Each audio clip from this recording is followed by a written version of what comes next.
We're back with Russ Graf, Vice President of Channel Management at NETSTOCK. How are you doing today, Russ? I'm doing great, thanks. How are you? I'm doing well. So tell me what you do at NETSTOCK. Yeah, NetStock's a technology company. We've built a piece of software that helps companies that own inventory, so manufacturers, distributors, retailers. It helps them understand the health of that inventory, how much they have, is it in the right place, in the right amounts, what to buy, when they need to buy it, how to manage those lead times, and all those things that go on in the supply chain. So it's a technology software company. And I understand you've been in the industry, in the supply industry, for about how long? Yeah, a long time in different roles. For probably 25 years, I was in the position of actually selling and implementing full-blown ERP systems, as they're known, enterprise resource type applications, accounting software, order entry, inventory control systems, and so forth. And now for the last 8 years, I've been kind of on the other side of the desk here at NetStock, working with folks that do that still today, but helping that to get out to their customers. So we can safe to say that if anybody is an expert in the industry, it's when it comes to this type of stuff, it's going to be Russ Graf at NetStock. Is that what? That's pretty much going to be safe to say. Well, I try to be humble about that, but yeah, I've been in it a long time. All right, here it is. We're just going to get down to it. One of the reasons why we brought you in here, you can't watch the news today. You can't have a conversation today without somebody stating supply chain is affected. What is the supply chain and how it is in its current state and the nimbleness of it or the ineffectiveness of it. But we're all in some way, shape, form, or fashion in this deal. What can you tell us about a little bit about the current state in what you do of the supply chain? Yeah, well, you're certainly right about that observation. I mean, I've been in stores and in restaurants, and you have clerks and waiters and waitresses talking to me about supply chain when they can't get me something that I'm asking for, right? So it is absolutely more prevalent than it's ever been, and it's because it's a mess, right? In a word, it's in complete upheaval. Manufacturers are having to cut back or shut down production altogether for lack of materials, raw materials or components. We've all experienced it as consumers. Retailers and distributors are stocking out of many items. I recently purchased some furniture and I'm still waiting for it. It's about 6 months later, and it's been delayed twice in that process, right? Everybody's been through that personal experience. So lead times are 2 and 3 times or more what they should be. Transportation costs have gone through the roof, which is obviously pertinent to your industry that you are involved in daily. So yeah, it's really challenging right now, very difficult, and companies are struggling and scrambling to try to figure out how to manage it. Yeah, I'm just going to tell you that I've been doing this quite a while too. Unbelievable. I know I look young, but I've actually been doing this quite a while as well. And let me tell you, I've never seen anything like this ever in the industry in any shape, form, or fashion. And it doesn't matter what part of the industry we're talking about, Russ, right now. They're all negatively impacted in some way, shape, form, or fashion, especially when it comes to costs. And that is ultimately passed on to the consumer, bar none. No matter how you slice it and dice it, it's going that way eventually, correct? Well, yeah, and we're seeing that with inflation reports that we're seeing in the news as well, right? And some of that can be controlled, but some of it's just not. It's just a natural function of supply and demand. And what we've experienced the last couple of years is demand has gone through the roof for a lot of products, especially home-based products. Everybody's spending money on remodeling their homes and all that kind of stuff instead of traveling and spending it on hotels or spending it on other services. So it's going into product. And so yeah, it's a tightly intertwined chain, right? It's called a supply chain. So clearly, when one portion of that chain is impacted, it affects all the others. So there's a real domino effect, no doubt. Yeah, and I think part of I think everyone in our business, and especially what you do, we're trying to find ways to minimize those costs in those supply chains. Yep. And some of what you do is directly associated with not only understanding where your product is, but also minimizing those costs as well. Isn't that correct?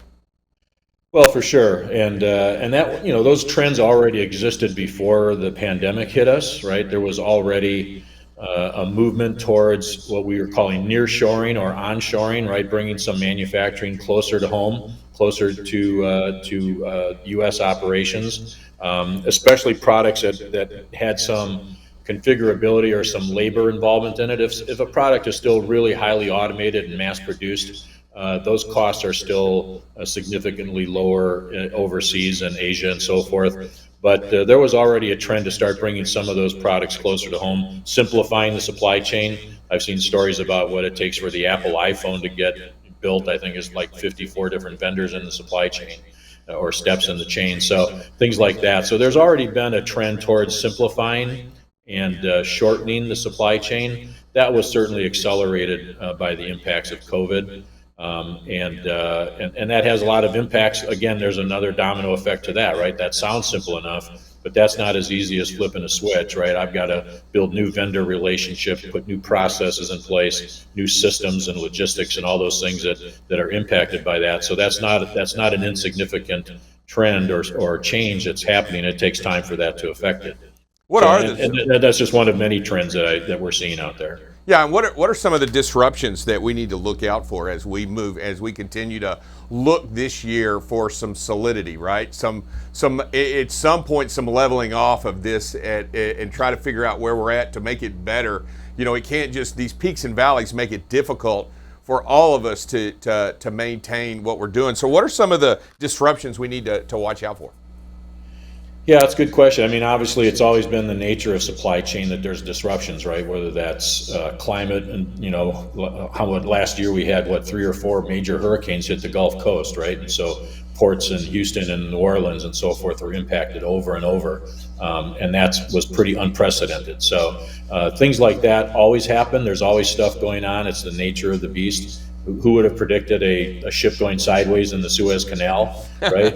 Would disrupt supply chains for months. And the reality is that that's the nature of it. But what COVID has done to us has really been dramatic. It's been unprecedented, and it's not done messing with us yet. So in terms of additional disruptions to look for, as we speak right now, Shanghai, China is basically in complete lockdown, which is a huge major port, especially for semiconductors, which has already been a shortage issue for auto manufacturers and, by the way, trucking manufacturers, yes. Right? So prevalent to your audience. So it's not done with us yet, and it's kind of a whack-a-mole sort of thing. It may show up in one country or another, get solved in one place and show up somewhere else. And again, we're so closely tied globally now across the supply chains that wherever it appears, it has a ripple effect and impacts us. So I think countries all over the globe are really still trying to understand how we're going to manage this, how we're going to live with this virus that no doubt will continue to evolve and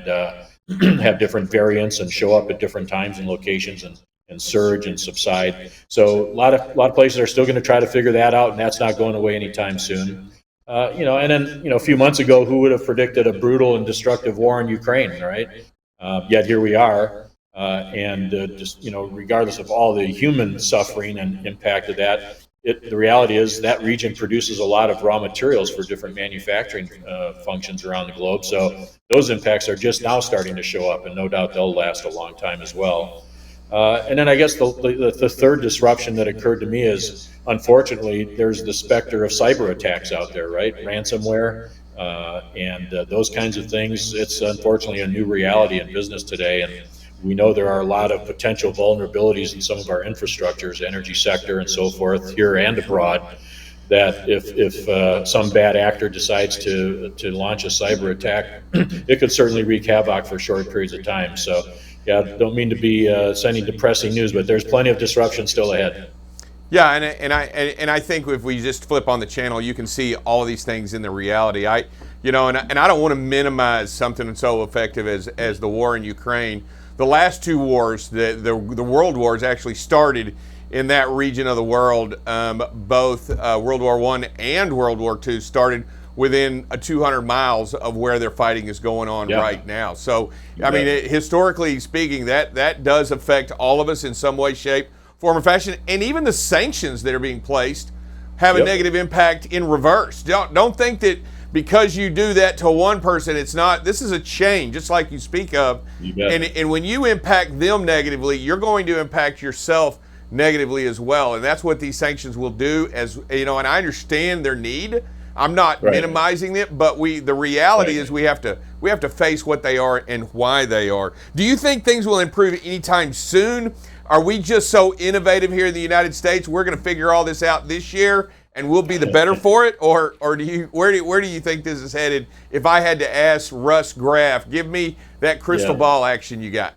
Well, let's hope it doesn't get any worse. But I think most experts, and I do talk to different thought leaders and people in industry. I just recently did a webinar with one last week, in fact, and I think the prevailing wisdom right now is that we still have a tough road ahead for probably the next couple of years. The most optimistic view I've seen is probably second quarter of next year, so maybe a year from now, where things start to settle down. But I think it's going to be longer than that, because most of the solutions for the challenges that we're facing are really not quick fixes, right? If you think about it, they're really longer systemic sort of changes that have to happen.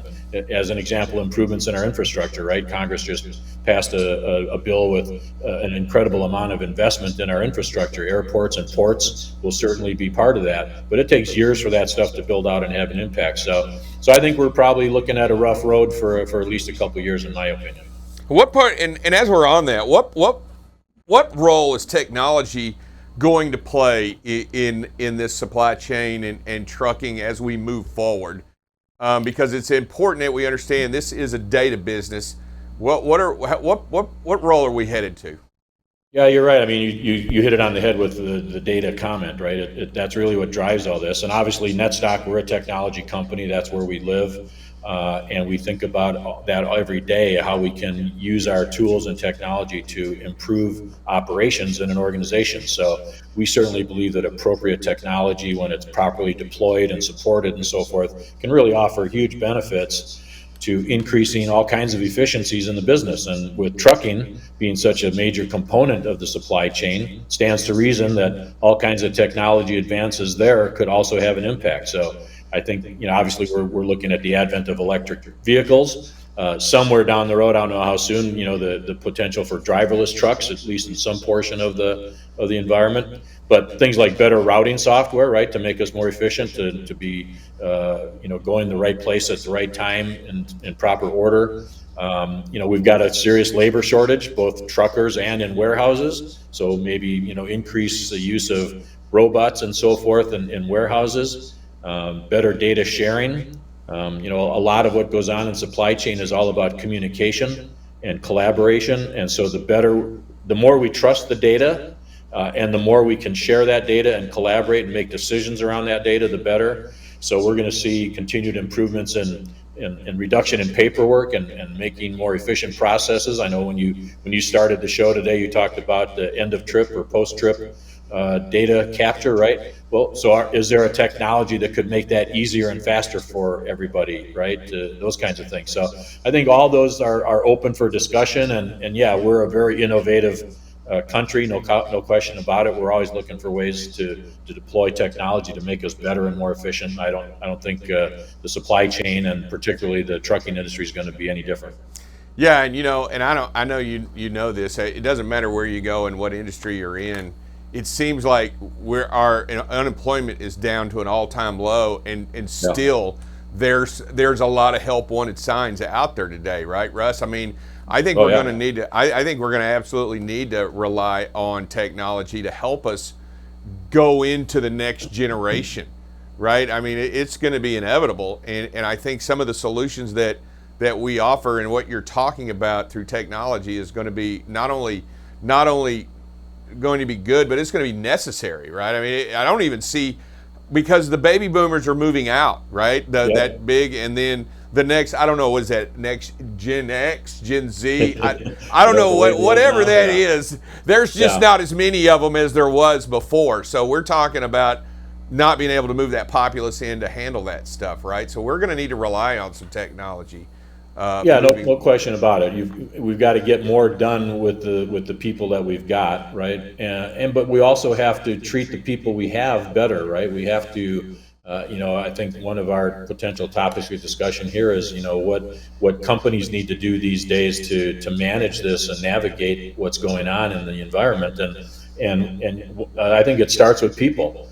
Certainly, I'm a data guy. We're a data company, and there's a role for data. But the question then becomes, how can that technology and how can better management of data help make the lives of our employees better, right? So in the case of supply chain, if I'm a buyer or a planner trying to decide what to buy for inventory, if I can spend half my day working on spreadsheets and solving errors in my spreadsheet and so forth, that's a waste of my time, right? And that's stressful. It's no fun. So if I can remove that from my daily mundane tasks and allow me to do more interesting things, like build relationships with my vendors and negotiate transportation rates and all those kinds of things, it's more fun, more impactful for the business, then that's going to keep me engaged and keep me in that job. If I spend all my day doing grunt work, I might not be as motivated and interested in staying. So we've got to, think about technology in terms of how it affects people. And I think there's a great opportunity for us to make our quality of work life better with proper technology and then proper education, right? Bring our people along in a continuing education and self-improvement environment, give them the tools to do a better job and have more fun doing it. And I think there's a huge burnout right now in supply chain that we have to think about. We have to address that. Yeah, and some of these suggestions that you have for businesses to navigate, what are we going to need? And I know we've talked about technology, and I know we're talking about some efficiencies. What are some? Where do we need to direct these businesses, and how do we direct these businesses in 2022 and 2023? Yeah, that's a good question. I mean, I think there are some good sources of advice out there. Everybody's got an attorney and a CPA and different professional services folks that can support them. There are some really high quality folks that understand this IT world as well.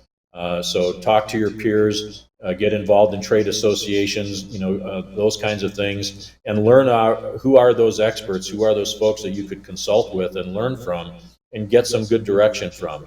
And how to, what's the proper level of deployment of technology, what's appropriate for you, for your organization and where you're at. And I think a lot of it starts with better core accounting systems and operational systems. Again, those are termed ERPs. And those do a great job of capturing all the transactions, all the ins and outs and movements of product and inventory and orders and shipments and all those kinds of things. And that's great. But now all that data needs to be interpreted somehow and it's understood and agreed to and shared. And so that's when add-on applications like what we do at NETSTOCK and other shipping automation tools and warehouse management systems, all these different technologies can leverage all that data in the ERP and now bring that to the forefront. There's a process that's commonly known now in the supply chain world called, sometimes it's called S&OP, Sales and Operations Planning. Some folks add a letter I for inventory, sales, inventory, and operations planning. And so that's really it's a communication, it's an internal collaboration, but it's based on data. And so we've got to get that captured, get that interpreted, and then have those discussions about, okay, how do we make decisions? How do we set policies in our companies to be able to leverage that data and make good decisions to go forward and grow and be profitable? So there's a lot to it, but there's good advisors out there that people can avail themselves of. Yeah, I know, and I really, and as I sit here and look at what you're talking about, Russ, a lot of that is not only when you we're talking about visibility of what it is we do out there, right? We're talking about genuine visibility of whatever it is we're moving or whatever it is of every detail, and for me, I almost want to put it in. I'm not sure how to, but in some way like you do, like you have in your truck, with the dials. I want some way that I can see all of it right in one spot, and I don't have to go and dig into all that data. You know what I'm talking about? The fact of the matter is, if you were to look at our NETSTOCK application, the first thing you see is what we call a dashboard. There you go. So that's the perfect analogy. It's a control center. It gives you all the quick information, a summary of the status or the health of your operation. It might be a truck. In the case of a real dashboard, or in our environment, it's a dashboard that gives me a quick snapshot health of the inventory and where do I have things in a red line that I better go take care of, because these are the things that are urgent and in pain that I need to address quickly, right? So it helps you prioritize where you spend your time and energy. Yeah, I know. I think that's very helpful as we look for it, and I think we're going to that because if you can fix the worst thing you're doing and make it better, your overall bottom line is going to be 100% better. I do know that as we move forward and we use the data and technology in our industry, Never before, Russ, have I used data in such a way or gone and looked at it in the trucking industry like we do now. Yeah. It's all data. It's all, no matter what it is, and no matter if it's fuel consumption, no matter if it's fuel truck profitability. You know what? There's some way in which we've got to make things better so that we can reduce some of our costs and increase profits so that we can continue to invest in these technologies. Because when you talk about these, Russ, you're talking about an investment in the future, right? You're talking about going out there and saying, hey, you know what? I need this in the future. I need to be able to look at these in new ways so that I can be better at what I do and make great stuff. I think you bring some great points to the deal. Is there anything else you want to add before we get out of here? I just want to know, you bring a lot of good stuff from your sector. And I was hoping that you were going to give me the thumbs up and say, fourth quarter, we're solid. I mean, I was ready for that, Russ. I was waiting for you to punch it through and go, you know what? Invest, because fourth quarter is looking good. I could say fourth quarter, but if I have to give you a year, I'm in trouble. I was hoping this year. Year. Yeah, this year. I hope I'm wrong.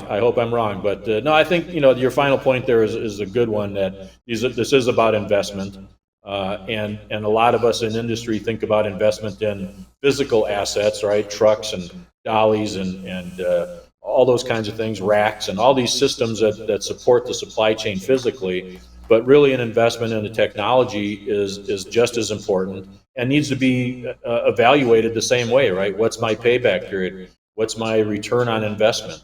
100%. And you need to be thinking smartly about those things. But if you do it right, those investments in technology can live a long time and have a very rapid payback. And yes, set you up for a future of more profitability and growth, no question. And I'm going to ask Russ before how, if anybody out there listening on here on BCB Live, it doesn't matter if you're inventory or if you're warehousing or anybody in trucking. How do they reach out to you directly, Russ? How do they get a hold of you, or do they get a hold of your department, or they get a hold of your sales department? What's the best way to reach out to NETSTOCK? Yeah, I think the best thing is just go to our website and take a look around, and you can fill out a contact us form there. That's www.netstock.com, so NETSTOCK.com. And I think that's the best way to get in touch with anybody on our team. Fantastic. We won't call you directly, but we'll... We won't reach out to you directly. I'm happy to take your call anytime. I'm just kidding. Hey, Russ, man, great information. I'm glad you came on and shared some of your inner working knowledge about what's going on and your years of experience. We hope that you come back. But before you get out of here, I ask every guest before they go to state their name, who they work for, and that you're watching BCB Live, the safest station in the nation. Can you do that for me? I'd be happy to. I'm Russ Graf with NETSTOCK, and you're listening to BCB Live, the safest station in the nation. All right. Thanks a lot. I appreciate it, Russ. Have a great and wonderful day, and be safe out there, okay? Thanks. Take care. All right.